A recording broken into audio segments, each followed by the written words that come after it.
और रहीम नाज़रीन अस्सलाम वालेकुम। मैं हूं इमरान वसीम। नाज़रीन, प्रोग्राम में एक तो हम बात करेंगे जो नेशनल मीडिया पर पाकिस्तान पीपल्स पार्टी और तहरीक इंसाफ के माबैन जो राब्तों की ख़बरें चली हैं, जिसके बाद यहाँ तक दावा किया गया कि अब वज़ीर आज़म जो है वो मुस्लिम लीग नवाज़ की बजाय पाकिस्तान तहरीक इंसाफ का होगा और इस सिलसिले में अगले जो 48 घंटे हैं उनको अहम करार दिया गया। तो एक तो हम इस इशू पे बात करेंगे कि क्या वाकई पाकिस्तान पीपल्स पार्टी ने अपना कल का जो उनका फ़ैसला था उससे यू टर्न लिया है, जिसमें ये कहा गया था कि मरकज़ में नून लीग की हुकूमत को पाकिस्तान पीपल्स पार्टी सपोर्ट भी करेगी और नून लीग का जो वज़ारत उज़्मा का कैंडिडेट होगा उसको वोट भी करेगी। तो अचानक से ऐसा क्या हुआ है कि दोनों सियासी जमातों के दरमियान ये राब्ते हुए हैं? क्या वाकई पाकिस्तान पीपल्स पार्टी अब नून लीग के बजाय तहरीक इंसाफ के साथ मिलकर मरकज़ी हुकूमत बनाना चाहती है? एक तो इस पे आप नाज़रीन के साथ जो तफसीलात हैं वो शेयर करेंगे और फिर जो मौलाना फजल रहमान साहब ने आज इलेक्शन के नताइज को मुस्तरद किया और साथ में एहतजाजी तहरीक चलाने का ऐलान भी किया, उसमें तहरीक इंसाफ को जो है वो दावत भी दी गई और साथ में नून लीग से भी कुछ मुतालबा मौलाना फजल रहमान साहब ने किया। तो मौलाना साहब ने आज जो अनाउंसमेंट की है इस पर भी आगे चल के आप नाज़रीन के साथ बात करेंगे। लेकिन नाज़रीन, गुफ्तगू का आगाज़ करेंगे जो मरीम नवाज़ साहिबा को मैदान में आना पड़ा, तो सोशल मीडिया पे सवालात पूछे जा रहे थे, उन सवालों का जवाब देना पड़ा।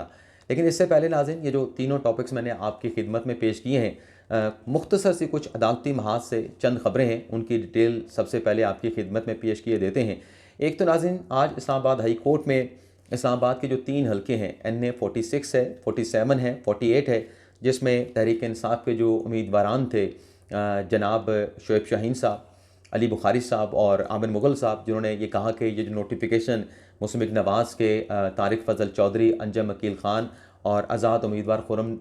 राजा खुर्रम नवाज़ के जारी किए गए हैं, ये कानूनी तकाज़े पूरे नहीं किए गए और इलेक्शन हम जीते हैं। तो उस पर आज इस्लामाबाद हाई कोर्ट के चीफ जस्टिस आमिर फ़ारूक साहब ने समाअत करने के बाद फ़ैसला महफूज कर लिया था। अब नाज़रीन, ये जो फ़ैसला है महफूज किया गया, कल इस्लामाबाद हाई कोर्ट की जानिब से अनाउंस कर दिया जाएगा और जो इसमें इस्तदा है PTI के उम्मीदवारों की, अगर वो एक्सेप्ट हो जाती है कि तीनों जो उम्मीदवार हैं PTI जो मुस्लिम लीग नवाज़ में जा चुके हैं, उनके कामयाबी के नोटिफिकेशन कलअदम करार दिए जाएँ। अगर उनकी प्रेयर एक्सेप्ट भी हो जाती है, PTI के उम्मीदवारों की प्रेयर एक्सेप्ट भी हो जाती है, इस सूरत में ये जो नाज़रीन मामला है तीनों हलकों का इस्लामाबाद के, ये इलेक्शन कमीशन या फिर मुतलका रिटर्निंग ऑफिसर के पास जाता हुआ दिखाई देता है। इसके अलावा नाज़रीन, इस्लामाबाद हाई कोर्ट में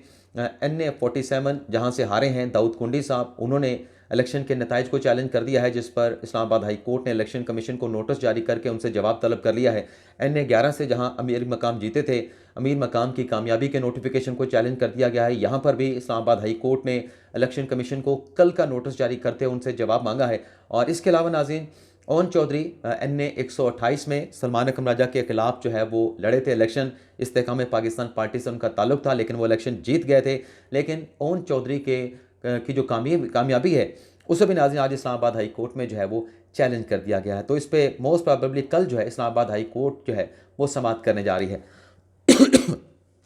अब आते हैं नाज़रीन अपने प्रोग्राम की ख़बरों की तरफ। सबसे पहले तो नाज़रीन, जो मरीम नवाज़ साहिबा ने रिस्पॉन्ड किया है, सोशल मीडिया के सवालों का जवाब दिया है। कल नाज़रीन, जब ये डेवलपमेंट हुई कि शहबाज शरीफ जो है वो वज़ारत उज़्मा के उम्मीदवार होंगे और मरीम नवाज़ को वज़ारत आला के लिए नामज़द किया गया, तो उसके बाद सोशल मीडिया पे ये सवाल उठा कि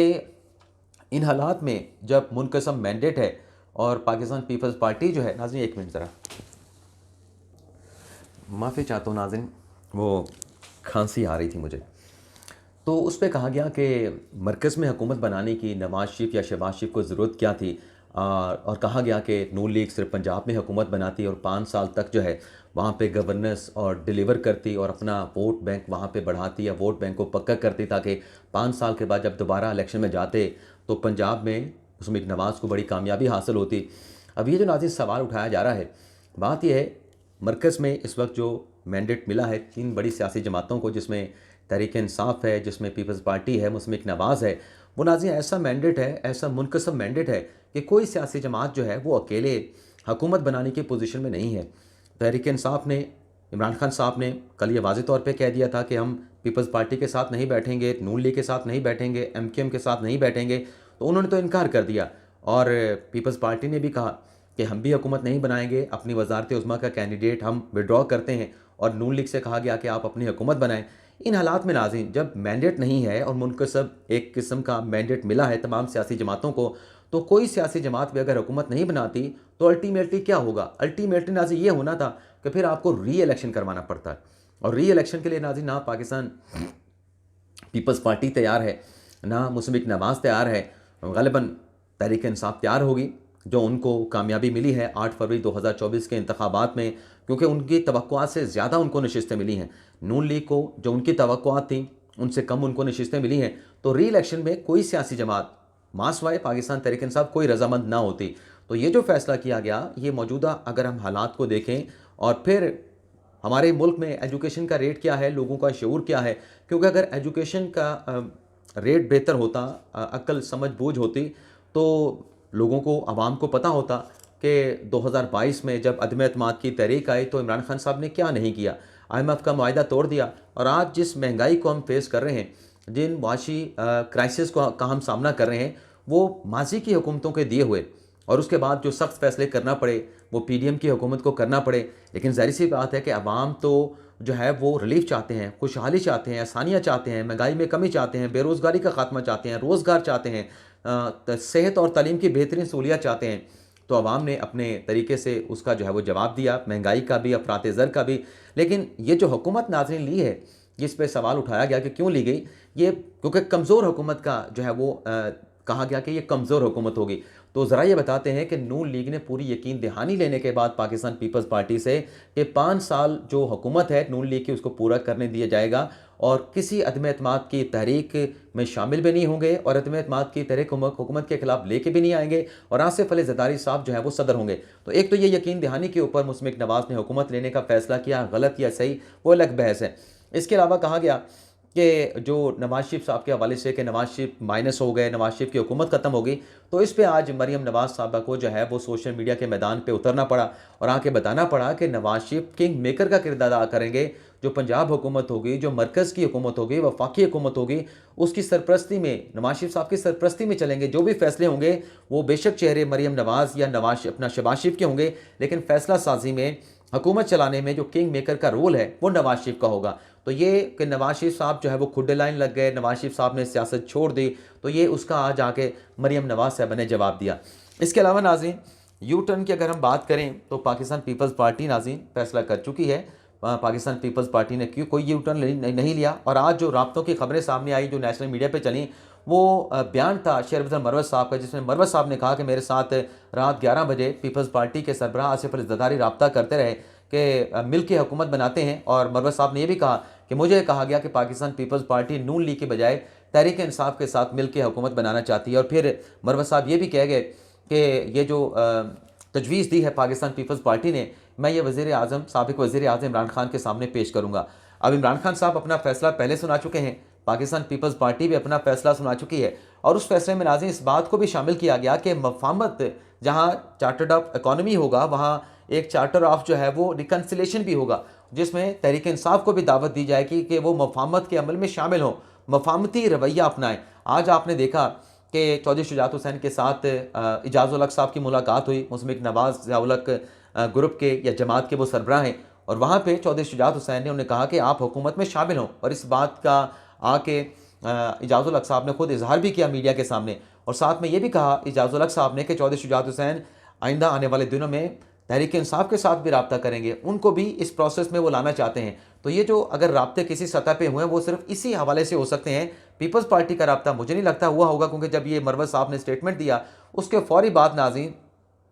जो फैसल करीम कुंडी साहब हैं वो आए, मीडिया पे आके उन्होंने तरदीद की शेरवतन मरवत साहब की स्टेटमेंट की, और साथ में ये कहा कि ये तो जोकर है, ये तो गैर संजीदा आदमी है शेरवतन मरवत साहब, इसको तो सियासत करने के बजाय किसी ड्रामे में, किसी स्टेज ड्रामे में जाके, जहाँ पे मजाक किया जाता है, लोगों को हंसाया जाता है, वहाँ पे जाके काम करना चाहिए। इस बंदे का सियासत के साथ क्या ताल्लुक है? तो पीपल्स पार्टी ने तो कंट्राडिक्ट कर दिया, तरदीद कर दी, और हो भी नहीं सकता जब आसिफ अली ज़रदारी एक बैठक में बैठ के, बड़े सियासतदानों, बड़े लीडरान की सियासी बैठक में बैठ के, जिसमें सादिक संजरानी है, चौधरी शुजात हुसैन है, तारिक बशीर चीमा है, अलीम खान बैठे हैं, शबाशी बैठे हैं और MQM का वहाँ पे डेलीगेशन मौजूद है, तो कैसे इनकार कर सकते हैं कि वो अब मुस्लिम लीग नवाज़ को सपोर्ट नहीं करेंगे, वो पाकिस्तान तहरीक-ए-इंसाफ के साथ जाएंगे। वो कि मेरी भी ख्वाहिश है कि मरकज़ में तमाम सियासी जमातें मिलकर हुकूमत बनाएं, लेकिन फ़िलहाल ऐसी कोई सूरत बनती हुई नज़र नहीं आ रही कि पीपल्स पार्टी यू टर्न लेके जाके तहरीक-ए-इंसाफ को जो है वो हुकूमत बनाने की दावत दे के मिल के हम हुकूमत बनाते हैं और आपका वज़ीर आज़म आ जाए। अब ये जो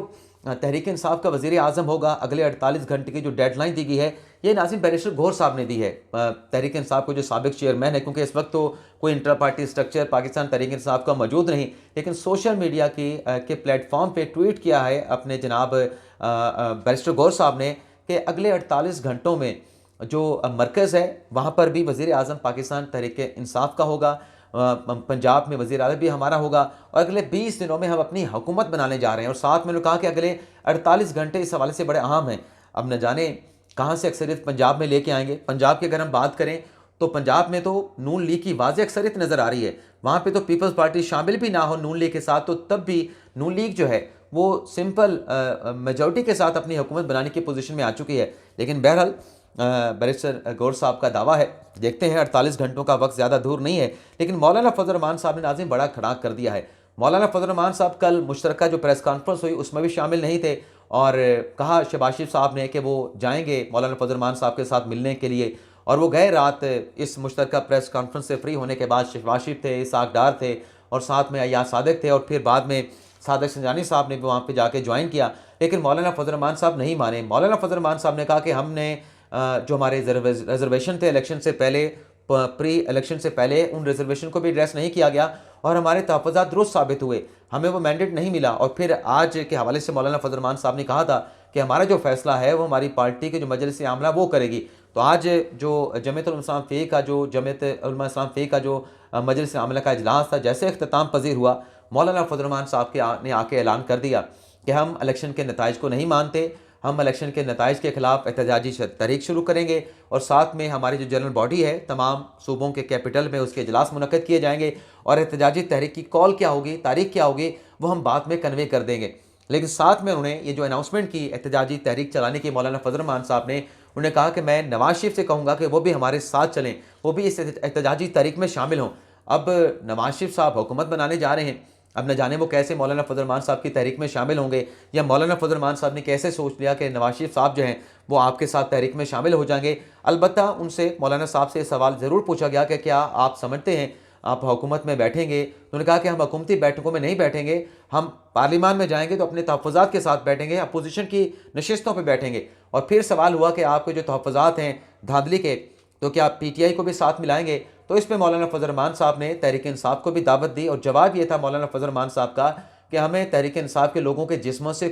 हमें कोई रिजर्वेशन तहफ़्फ़ुज़ात नहीं है, कोई मसला नहीं है, हमें सिर्फ मसला उनकी ज़बानों और उनके दिमागों से है। वो अगर ये समझते हैं तहरीक इंसाफ वाले धांधली हुई है तो वो भी हमारे साथ आएँ, हम ये एहतजाजी तहरीक चलाएँगे। और कुछ मिसालें भी फजल रहमान साहब ने पेश की कि वहाँ पर धांधली हुई है, वहाँ पर धांधली हुई है। तो ये नाज़रीन हमारी जो सियासत है उसमें एक बड़ा ट्विस्ट आया है कि जहाँ